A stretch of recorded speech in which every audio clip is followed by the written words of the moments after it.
had a very interesting year. I write articles for Ortho World Journal, and out of the blue, they asked me to be the keynote speaker at OMTech. OMTech is the Orthopedic Manufacturers and Technology Conference. People come from all over the world, and they come to Chicago, and they talk about the business of orthopedics, the big money guys that produce our implants and things. And I asked them, I said, well, you know, I'm flattered you asked me to talk. What do you want me to talk about? And they said, well, we're really kind of interested in, you know, these guys are worried about the future, the economic future for orthopedics. And I said, well, I guess I can talk about the economic things, but if I'm going to do so, I'm going to have to be rather blunt. And the editor of Ortho World that puts the meeting together said, well, Dr. Hieb, we've read what you've written. If we didn't want blunt, we wouldn't have invited you. So that's my disclaimer for this talk, which is kind of a spin-off of that talk. And my other disclaimer is I'm not here to bash the current administration or the last administration or put the blame on any one person, although there's plenty of blame to go around. The problems I'm going to talk about started 100 years ago. And I'm not an economist, but about 6 years ago, I looked around and I became very nervous. I was in a solo private practice. I had 7 employees. Along with 5 other orthopedists, I built a surgery center. I had built an office complex. I was renting it to other doctors and myself. I had rental properties. And I had one son going off to a private university, one son going off to private medical school. I had a lot of dollars churning around.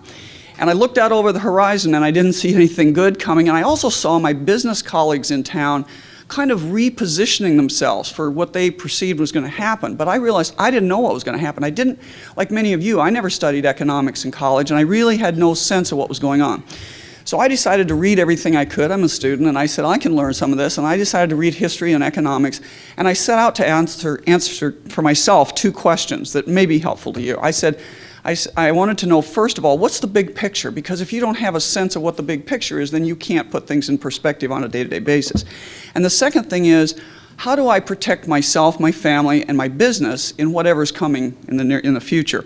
And so my talk today is medicine and the vampire economy. Now, what do I mean by a vampire economy?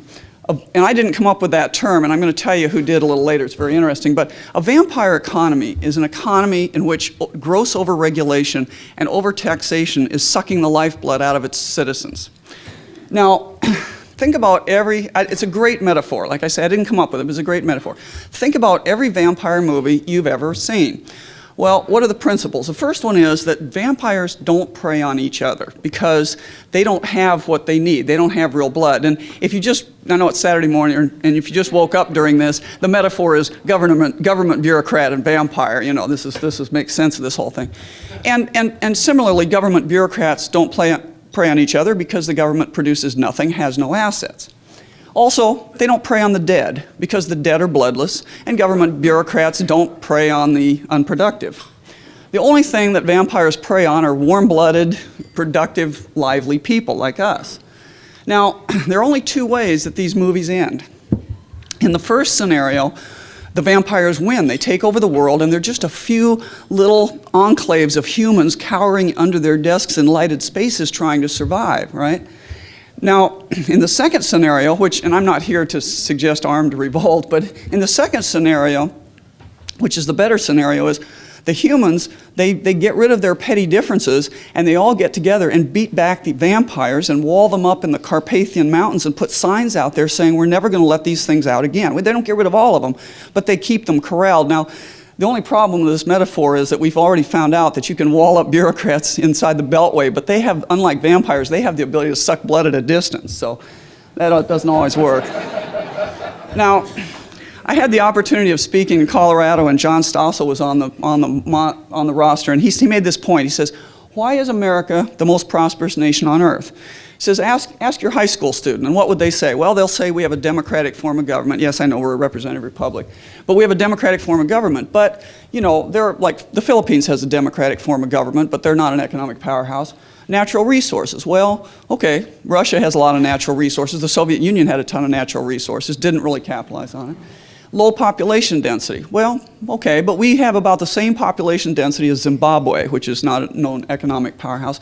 Work ethic, the Germans, the Japanese, a lot of people have good work ethic. No, the reason that America has been so much of a powerhouse is that we've had a history of, as we've already heard at this meeting, a history of economic freedom. the rule of law, meaning equality under the law, not equality of outcome, and a respect for private property. Now, I was fortunate enough to grow up in the 50s and early 60s when America was boomtown. You know, our engineers and our manufacturing, we were the envy of the world. We were raising up the standard of living of not only every American, but everybody around the world, because we were producing things. But that's not the America we see today, is it? Unfortunately, we're an America in decline. Now, so shift metaphors for a minute. Imagine if we're America in decline. We're doctors. We look at things like we're used to. Let's pretend for a second that America in decline is a disease. And how would we go about treating a disease?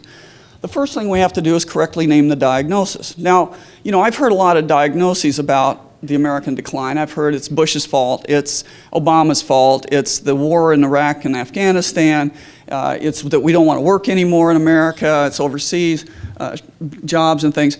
I don't think any of those things are the right thing. So the first thing we have to do is figure out the diagnosis by taking a history, cataloging and analyzing the symptoms, and examining the signs. Now, if we go out and we send our physician economist out to look at the country, what's the first thing he's going to see? Well, I don't think I need to go into detail because I think you guys have already understood and have heard here and other places that we have decreased economic development. There's a big debate right now about the jobs numbers. I mean, this is just a joke. When did the jobs numbers come up in the last 4 years? Under and unemployment, escalating prices I want to say something about. You know, the government would tell you that we have like a 2 to 3% at the most inflation index, okay? Well, I raise chickens as a hobby, and I can tell you that 2 years ago, what the chicken food that used to cost $11 now costs $16. That's not a 2 to 3%.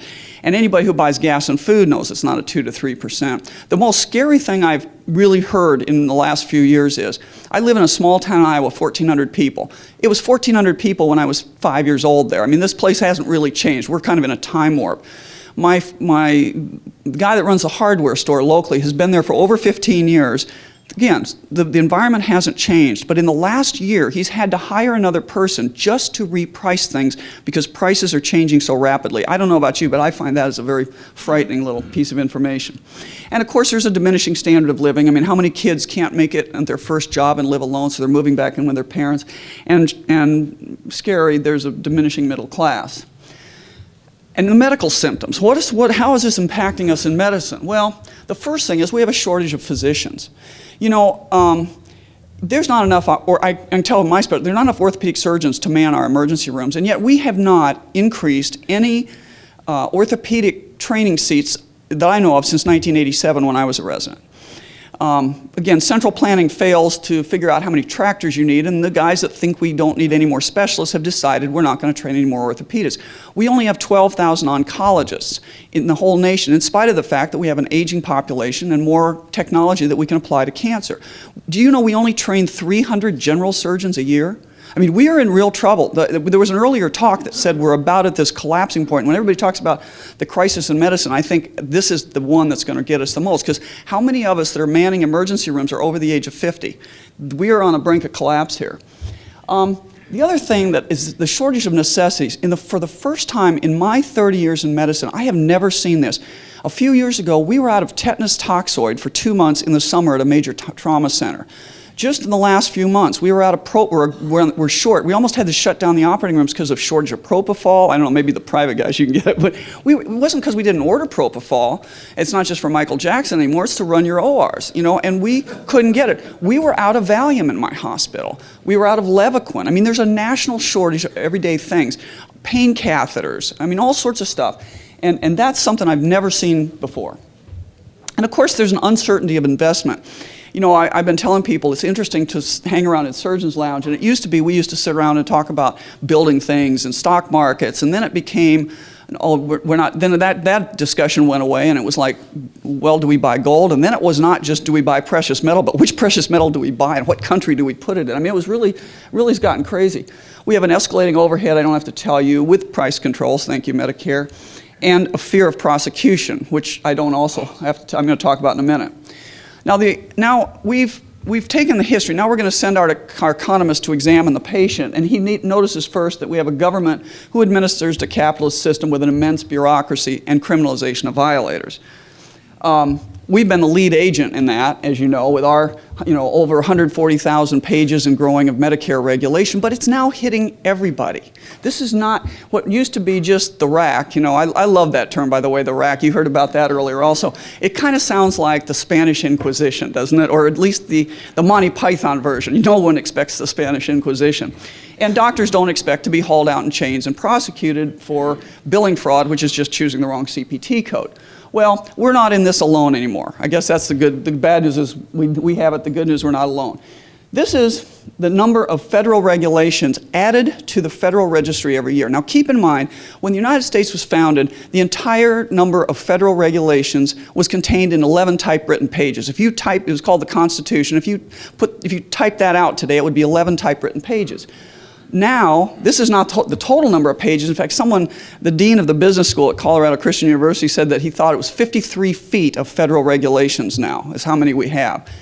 But this is just how much we add every year. We added 82,000 pages last year to the Federal Registry. Now, so the idea of ignorance of the law is no excuse. I mean, what does this mean when you have this much information? The tax code, which was once 400 pages, that's kind of impressive, is now 82,000 pages. And I thought this was a really interesting point. Here are the 5 top rule-producing agencies last year. Now, Treasury, Commerce, Interior, EPA, and Agriculture all put together produced 1,733 regulations. Isn't that interesting? And what's missing out of that? I think H&HS is missing, right? Health and Human Services, which is surprising. I would have thought we were the big leader, but we are the big leader in something. This is the number of regulations. Here are the rules completed that each had an impact over $100 million on our economy. And who is the leader by orders of magnitude? Us. Health and Human Services had 23 rules that were passed last year with over $100 million worth of economic impact. And actually, of all the agencies, everybody else is 0. Defense down is 0. This is the actual total number. So we're the big player on trying to damage the economy. I mean, EPA I always thought was pretty bad. They only passed 4 kind of devastating rules. Now, again, keep in mind initially we had all the federal laws were contained in 11 pages. Well, now we have 9 pages in the Federal Registry just on how to dispose of those curly Q light bulbs that the Hollywood stars and the people have foisted on us as being mandatory rather than light bulbs. 9 pages just on that. In fact, there's kind of a famous thing going around in law circles I was asking Andy about. To show you the insanity of this whole thing, there was a guy who was a food importer, and he is in federal penitentiary because he imported the wrong subspecies of crustacean from Honduras or something. I mean, who can keep track of all this? Now, another economic sign is that government sustains economic life through spending and borrowing. I don't have to explain that one, but here's the actual numbers. Okay, prior to the New Deal, let's say in 1920 there, the green bar is private spending. So of all dollars spent in America, 90% of dollars in 1920 were spent by private citizens, only 10% by government. In 1947, that's I think really an interesting graph, after we contributed to the winning of World War II in a big way. We sent troops, we financed the Russians, we sent Lend-Lease to everybody, we rebuilt Europe, we funded the survival of Britain. We only had 20% of the dollars being spent by government. So when I hear that our whole problem is the war in Afghanistan, I don't think so, guys. We did a lot more than that, and we didn't take up so much government spending. In 2011, though, here are dollars spent by the government, 49%, dollars spent by private individuals, 51%. I say that's about at a tipping point. That's a really dangerous thing. And you can see it's a zero-sum game where when one bar goes up, the other goes down. I mean, one takes from the other.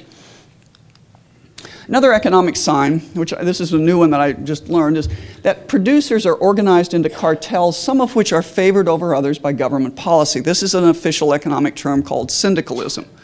And, I admit these pictures are from recent history, but, if I could have found pictures in the 30s, they would have probably been equally as valid.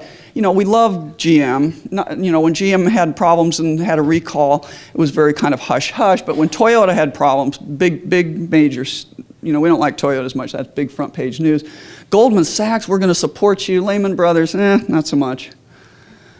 You know, another economic sign is that profit is held privately, but loss is public. Now, I don't know about you, but when AIG was doing well, I didn't get a cut. You know, I was not smart enough to invest in their stocks, so I didn't get any profit. But when they started to fail, your tax dollars and my tax dollars, we all shared the loss. So profit is private and loss is public. Another economic sign is that government acknowledges no restraint on its powers. And you may have some argument with that, but we here probably have less argument than when I was talking to business people in Chicago. But you know, the first thing is that words have no meaning. And I'm not talking about the definition of is.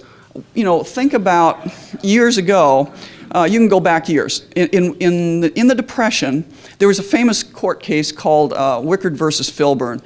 And Filburn was a wheat farmer in the Midwest, and FDR, to sustain wheat prices, said, you guys can't produce any more wheat. You can only produce up to this level. Well, Filburn produced more than that. So they took him to court on the Interstate Commerce Clause. He ended up at the Supreme Court, and they were trying him under the Interstate Commerce Clause, but Filburn said, reasonably, I didn't sell any wheat interstate. I used it on my farm for my cattle and my family. Anything I produced above your limit. So the only thing that went on the market was your limit and below. And yet he was found guilty under the Interstate Commerce Clause. What does that mean? I mean, if words don't mean anything, then we're in trouble.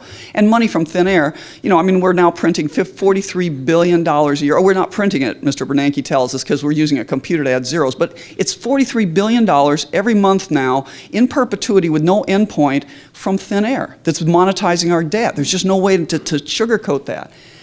He's trying. And property is no longer private. You know, you can run your factory, but we're going to tell you what to produce. You can have your farm, but we've declared part of it a wetland.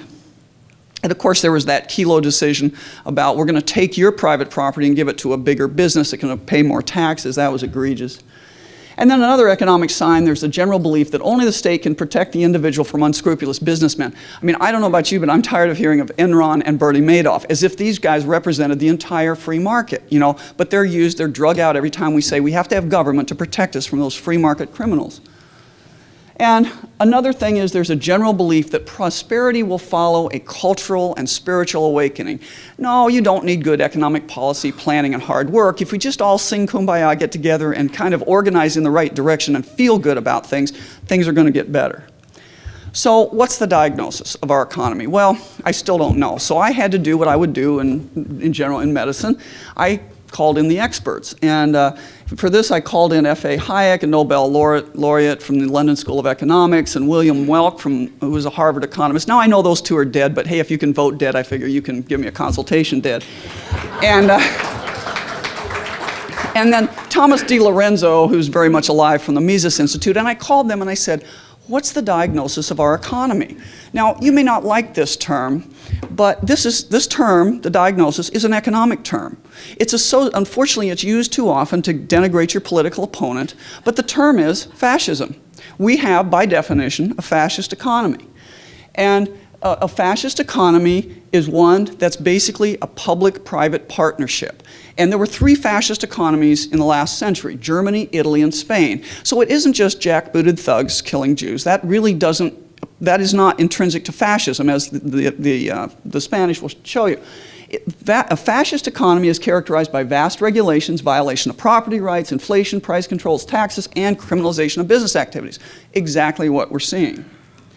Now, when F.A. Hayek wrote his famous Road to Serfdom, for which he won the Nobel Prize, in 1928, Germany, 55% of the economy was through regulation controlled by the government, and 10% of their GDP went to military spending. In the United States today, about 45% of our economy is controlled by the government, and we have about a 21% military budget. So the question I looked around to ask is, I say, okay, if this is what our economy is, how do we survive? How do I as a physician survive?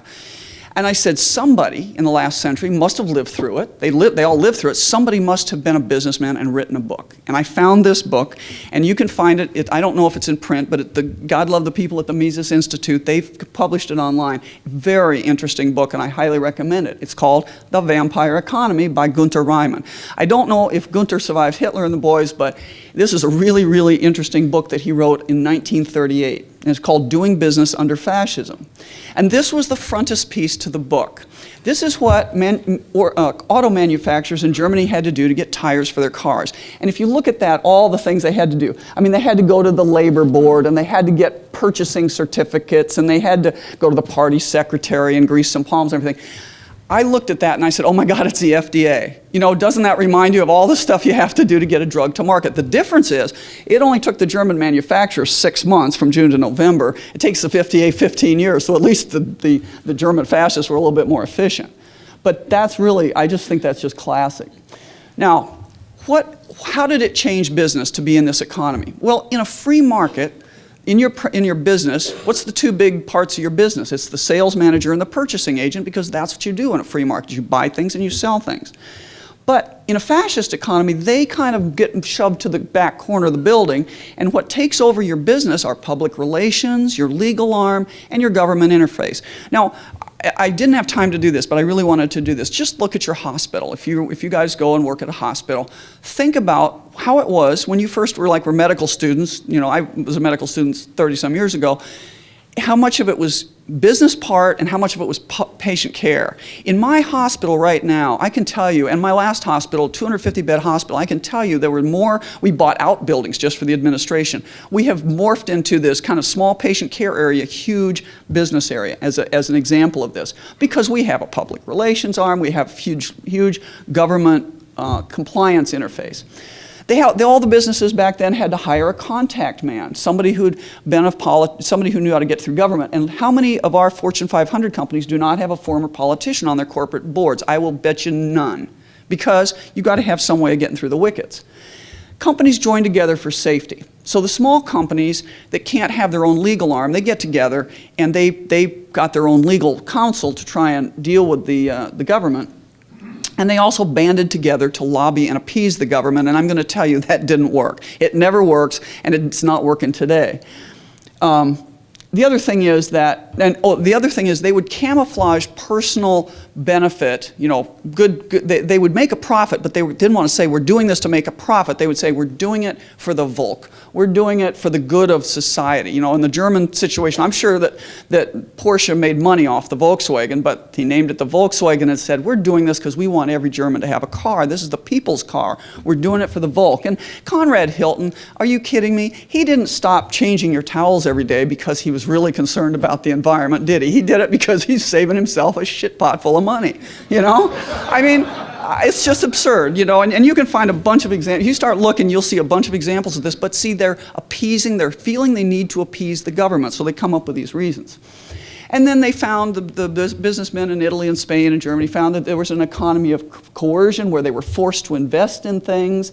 You know, I love the Volt, don't you? I mean, it was supposed to sell 120,000, and I think this year and up to June, I think they sold 12,000. They were forced to invest in these things, though, and there were incentives for unwanted investment that the businessmen were faced with. And of course, the increasing bureaucracy meant increased functionaries who became a legally privileged group. I just found this out. Now, as an employer, I one time had to garnish somebody's wages for not paying back their student loans, and this is the way it worked. Before this year, if you didn't pay back your student loans, the government went to court made an injunction, went to your employer, and then the employer cut the check to the government until the loan was paid off.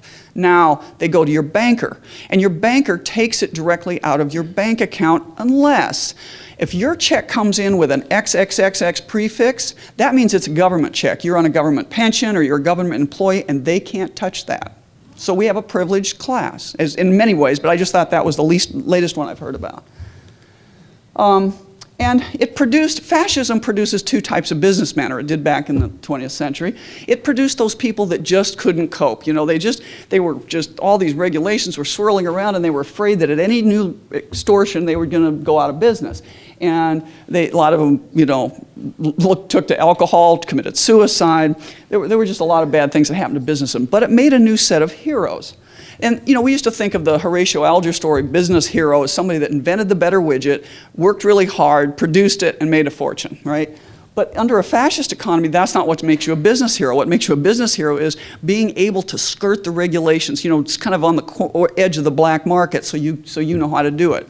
You know, in our own practices, you know the doctors that figured out a long time ago how to make money off this electronic medical records and the whole thing. And I'll tell you, in my practice, I made about 1/4 of what a colleague made, well, not really a colleague, but a guy I knew who was doing workman's comp, and he figured out that he could see the patient for 5 minutes, generate this big electronic record with all these facts that a nurse gleaned, and he was making 4 times I was. He said, and I found this out because he said to my Zimmer rep one time, he says, you know, I don't know how much those guys are making their operating, but I'm making, you know, X number of dollars doing workman's comp. And I looked at, when the Zimmer rep said this, I looked at him and I scrubbing to go into her case, and I said, you've got to be kidding me. I'm staying up all night doing this stuff, and he's making that kind of money just doing these, but he's figured it out. He's one of these guys.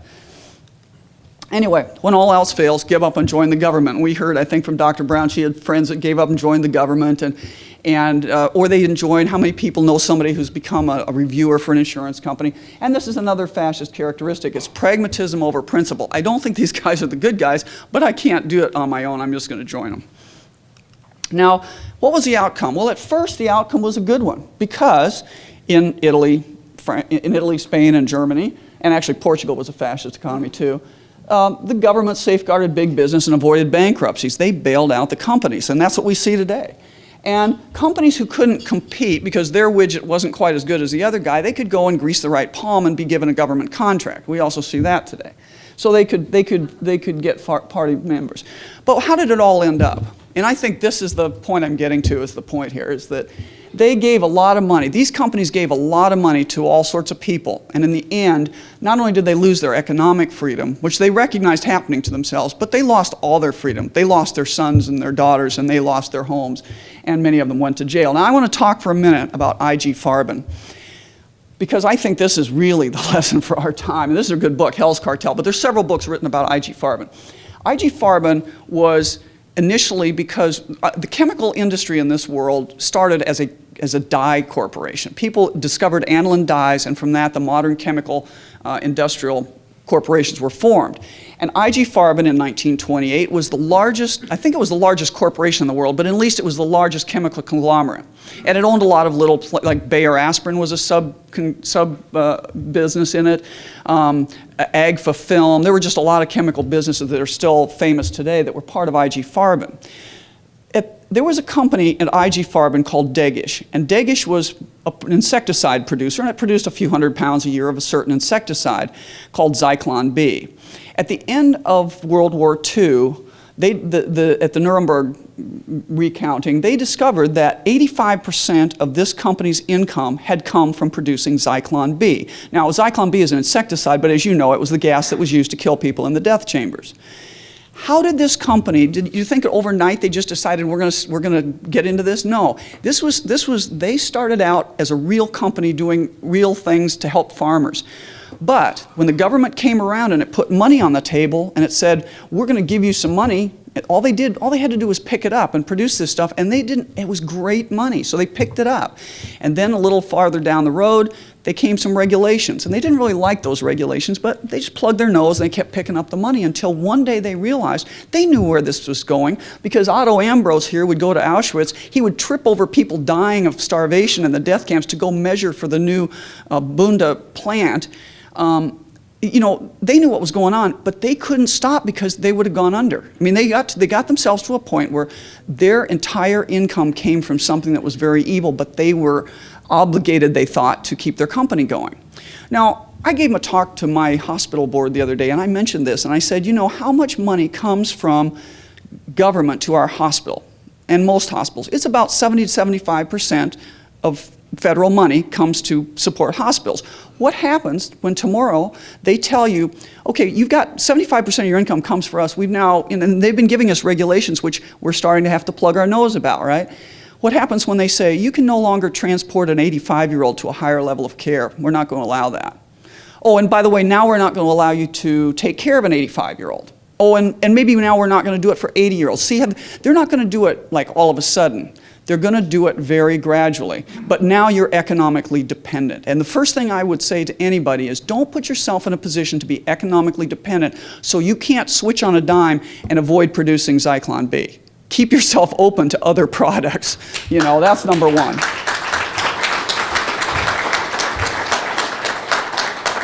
Now, the other thing is, these guys were really, and I can't remember his name, the guy that was a CEO at the time that Hitler was running for office, but these guys were pretty apolitical, and they didn't really want to get involved, but they didn't want to get left out in the cold if somebody won. So they gave money to all sides, and we see that today in businesses. Wall Street and various people give money to both sides, so whoever wins, they have a seat at the table. You know, you've heard that. Well, it turns out that before the 1932 election that put Hitler into power, the Nazis actually were in financial deep, deep trouble. They could not afford to run the campaign. They were really out in the cold. They were going to be dead. Well, but they'd been knocking on doors, and at this point, and it came to fruition that I.G. Farben coughed up 400,000 Reichsmarks, and that was enough to put them in power. Now, they didn't do it because they believed in the Nazis. They just wanted to get these guys to go away and to not be left in the cold if they happened to win. So without really thinking about who they were funding, they gave them this money, and then from there all these bad things happened. That one act changed the course of the 20th century. So don't just give money thinking you're going to, like the other like AMA and things, don't give money to both sides thinking that you're just going to get a seat at the table. That's not a good way to approach these things. Well, we know how things, you know, and this is the, you know, speaking of this happening gradually, this is a great book, and Jane Orient made me aware of this in one of her latest newsletters, and I bought the book and read it. Milton Mayer, They Thought They Were Free. And this is a liberal journalist that went back 10 years after the war and interviewed these 10 guys who had been Nazis in a variety of situations. This was an educator, a university professor, who said that to live in this process is absolutely not to be able to notice it. No one more saw it developing day to day than a farmer in his field sees the corn growing. One day it's over his head. That's what happened to those guys, and that's what's happening to us in many little ways. You know, I told, I'm probably going to get fired, but in my own little way, in my own little hospital, I told them at the board meeting too, why are we mandating flu vaccines? Do you remember the Nuremberg principles? You can't mandate a medical treatment. This is a medical treatment. I'm not arguing. You could have an honest scientific discussion about whether flu vaccine makes sense or not, but I don't think you can have an honest ethical discussion that it's ever right to mandate that somebody get treatment. The answer was, well, it's just in the employee contract. They don't have to work here. That was what they had in those days. You didn't have to take the oath to Hitler. You just had to take the oath to Hitler if you wanted to remain at your job. You know, so we are starting down that ethical track. In little tiny ways, we're stepping over those lines.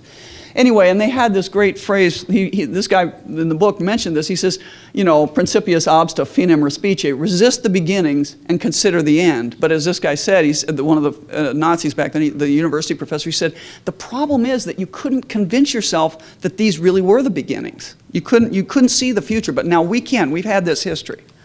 And we know where it ends. You know, it doesn't end well. It didn't end well for Germany and Italy. However, we forget the third fascist economy. The third fascist economy was Franco. We had the best outcome. I mean, he wasn't devastated by war. But in 1954, Franco looked around and he realized that Europe was being rebuilt and he was being left behind. And he said, oh my gosh, you know what? I don't think fascist economies work. And because he was a dictator, he could just snap his fingers and say, let's get some smart guys in here. And he hired 3 free market economists. And overnight, they became the best economy. They had the biggest boom of any European country to date. For 20 years, they just boomed, and then they kind of got taken over by the socialists.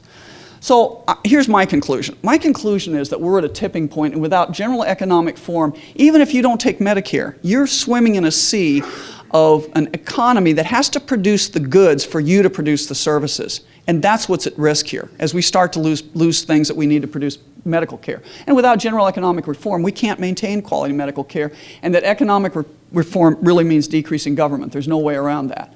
And then my point is, too, don't, you know, the worst thing I ever hear is, I'm going to regulate myself so they don't come regulate it worse. You know, that's the worst thing you hear for a reason to legislate something. Well, we're doing it to ourselves so the government doesn't step in and do it. In orthopedics, we have the big 6 big manufacturers, and what they said was, well, the government's kind of not liking the fact that we take our surgeons out to dinner and get them things, you know, and kind of smooth them for using our equipment. So we're going to regulate ourselves. And they regulated away their First Amendment rights of free association. I mean, they said, okay, we're not going to allow our reps to do anything with the doctors other than work. Now, no other business functions like that, and I'm not saying that I want to get bribed to use a Zimmer implant. All I'm saying is that that's my right as a free citizen to associate with a free company, and they threw that away in anticipation of the government doing it for you. But here's the problem. It doesn't work. They just came after him anyway. You know, this is like shoot yourself in the foot so the bad guy chasing you doesn't shoot you in the head. It just slows you down. It's not the right thing to do. So if they're going to take your right, you make them take it.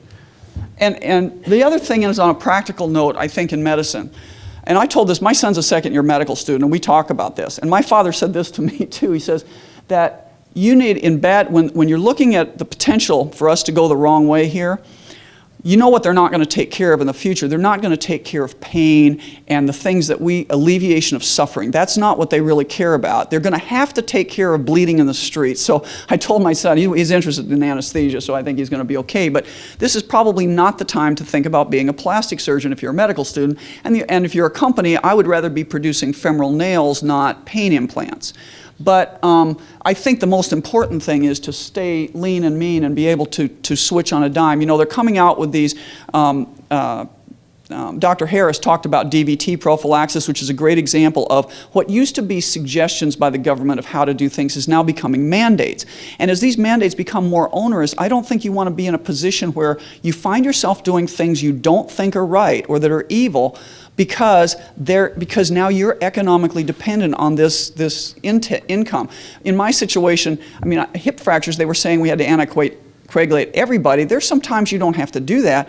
I'm just in a position now I'm not doing so many hip fractures. And if they tell me tomorrow I have to use something, I have to do some stupid technique for cervical fusions, I'll just start doing more knee scopes. I mean, I'm not going to be deggish, and I don't think you should be either. And, you know, and I think this isn't the time, I think, probably to have a big footprint. And pragmatism with principle, I guess that's what I mean, is don't put yourself in a situation where you cannot avoid doing something. I love this one. I think it's too late, by the way. It says, no matter how trustworthy you may appear, do not give the monkey your pistol. We already did that in 1964. It's called Medicare. And when Obamacare got passed by the Supreme Court, everybody asked what I thought, and this is what I thought. I said, you know what? I'm prepared if it comes to it. That's my father's black bag from 1950. I'll just go do house calls or something. We'll do surgery for food. And my friend says, how much can I get for a ham sandwich? And I said, I'll lance a zit, you know. I really think there is hope for the future, you know. We got people like John Stossel saying, hey, it's not government that makes things better, it's individuals. And you know, the other hope I have is we're the only nation, yeah, we have the Occupy people, but we also have groups of people going out there in protest saying, we don't want more government, we want you out of our life. You know, we're not the Greeks and the French that are just out there protesting to get more goodies from the government. We have some hope, I think, that there's still an American spirit here. And obviously, I have hope because of AAPS. You know, we're really the only medical group that has consistently stood on the principles I believe in of limited government and personal responsibility and freedom in medicine. And I think you guys are the future of medicine. So thank you very much.